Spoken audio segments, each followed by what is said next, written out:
Como é que a gente pronuncia o U com trema em alemão? Vem comigo que eu vou te ensinar. Hey du, was geht ab? Hier ist Juri von Deutsch mit Ravi. Aqui é o Yuri do Alemão com Ravi.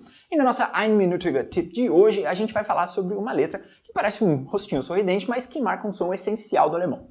Você já viu ela por aí? A gente vai falar sobre 3 coisas. Sobre o nome da letra, a pronúncia dela e no fim eu vou te mostrar alguns exemplos. Então bora? Como no caso das outras vogais com trema, essa letra tem 2 nomes um pouquinho diferentes. A gente pode chamar ela de U-Umlaut e de novo você pode pensar que o Umlaut aqui é o nome desse trema em alemão, ou você pode chamar a letra de Ü, e com isso a gente já pode falar da pronúncia. Esse é um som que a gente não tem em português, mas se você juntar 2 pedaços de outros sons que a gente tem em português, você vai conseguir chegar tranquilamente no nosso Então vamos lá, o que a gente vai fazer? A gente vai ter que deixar a parte de dentro da nossa boca e os nossos lábios bem separados, cada um fazendo uma coisa diferente. Vamos começar com o nosso I, bem fechado, igual no português, igual.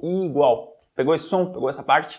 Agora você vai deixar a parte de dentro da boca quietinha e a única coisa que você vai fazer é arredondar os seus lábios, né? Como se você estivesse dando um beijo, alguma coisa assim. Então você pode, inclusive, ir de um som para o outro. Fazer, por exemplo, I, que é o nosso som do português,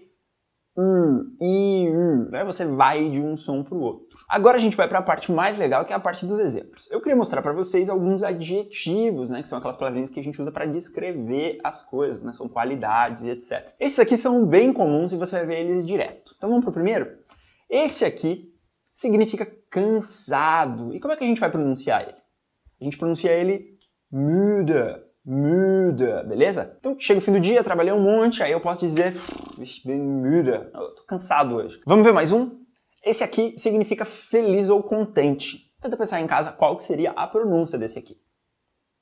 É isso aí, a pronúncia dele fica assim, glücklich.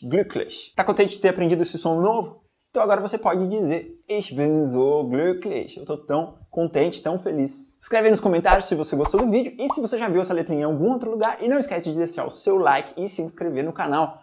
Tschüss und bis bald!